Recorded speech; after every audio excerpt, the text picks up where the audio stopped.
everybody. Welcome back to the basketball edition of the Huddle. I'm Ruth Lang here with sports editor Mike Brown, and obviously both the boys and the girls seasons are winding down, but Alliance had a really strong win over Canfield on Tuesday night. They sure did, Ruth. If I look down through Alliance's schedule, that's probably their best win of the year, considering the quality of the opponent. I mean, the Canfield Cardinals are a very good basketball team, one of the better Division II teams over in the Youngstown area. And Alliance went on the road on Tuesday night and really had a great fourth quarter, locked down on defense and got a really big road win over the Cardinals. So that's, I'm sure that's what Larry Kakura wants to see as they're heading into the last week of the regular season here. You want to be building toward the tournament season, and I think that's exactly what the doctor ordered for Alliance. Speaking of doctors, and another kind of excitement was the matchup Friday night versus Louisville was actually, we didn't get to see the outcome of that game because although Louisville was winning going into the second half, there was a medical incident with the collapse of Alliance freshman Sarek Sampson, which stopped that game. Right, yeah, and our best goes out to Sarek and the Alliance basketball family and that, and it sounds like that he's doing okay now, and thank goodness for that. But I also praise the people at Louisville and Alliance for taking quick action. Last Friday night, it was the right before the start of the second quarter, and some people took action and really did a wonderful job with that. And like I said, our blessings go out to Sarek and his recovery, and hope things go for the best for him. And that had to be that really puts basketball and sports into proper perspective when something like that happens, because you realize the most important things are in life, and basketball is just it's a nice side thing, but it's not life. So and that was a very important thing. And praise to both Alliance and Louisville for taking action there. Sebring took a first quarter lead all the way to the bank on Tuesday when they defeated Jackson Milton at home, following up on a loss they had last Friday night. Right, I covered that game, and Sebring came out of the gate fire. I'll tell you, they were up 14-0 after the first quarter. Played great defense. Coach Josh Scott was very pleased with how they played on the defensive end, and it was a kind of game where he used his entire bench. In fact, he played very few of his starters. They only played a handful of minutes in the second half because they were up so handily at halftime. And so a lot of guys got to play, and Sebring looked very good. And again, Coach Scott had mentioned what we had alluded to with Alliance.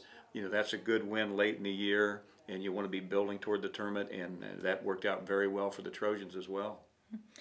West Branch has just had two losses as well. They lost on Friday to Salem, and then Tuesday was to Canton South. Right. Yeah, they're in a tough part of their schedule right now. It does get better here toward the end. I think they have a chance to win a couple games coming up. But West Branch has come through a really tough stretch in their schedule. I believe they've lost 4 or 5 in a row. But you could see weeks ago when you looked at the schedule, you thought, oh boy, that's going to be a tough stretch for them, and it has been. But they still have a chance. I think they can get a couple wins toward the end of the season, and again build toward the tournament. Marlington also has had a couple of losses that they're coming off of looking ahead. But they lost to Austintown Fitch on Tuesday, and then also Canton South on Friday. Right, and again, those are two really good teams. Canton South, one of the better teams in the NBC, and Austintown Fitch is one of the biggest school districts in Ohio. So, for Marlington to take that on, I think that even though that was a loss, I think that helps them for the tournament because, they're probably not going to see any team the level of Fitch in a Division II tournament because Fitch is a big D1 school. So, and I think that was the intent. They wanted to take on a really big school, see how they fared, and they played well against Fitch. I mean, that was a very competitive game. So I think in the big picture, that's going to help the Dukes. I really do.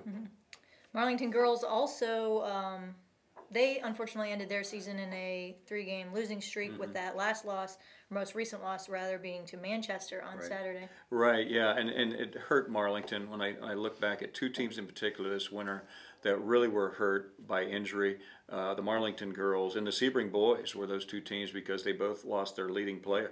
The Sebring boys lost Robbie Rouse for the season, and the Marlington girls lost Allie Rogers, who was their their leader without question. And I think that really makes a huge difference in basketball because there's only 5 players can start at one time, and you lose the leader. That really makes a big difference. So, Coach Terry Rowe at Marlington, I salute him. I think he's done a great job. And it's hard to overcome your leading scorer getting injured and being out for the season. It really is. Sebring girls also continue to lose. They were held to only 24 points by the Jackson Milton Blue Jays on Monday in their matchup, and half of those points were from Murphy Flowers Right. contributing. Yeah, and like I said, I've said all along, they have two really good players at Sebring, but for whatever reason, it just hasn't happened this year, and they've been in kind of a tailspin, and hopefully they can get things turned around before they get into tournament play. And also, West Branch girls, who just won the NBC title outright for the girls, still 4th ranked in the AP poll. No, surprisingly, West Branch had 3 impressive wins last week, and they dropped to 5th this week. It's just by a couple of points, so it's just the way it worked out in the voting this week.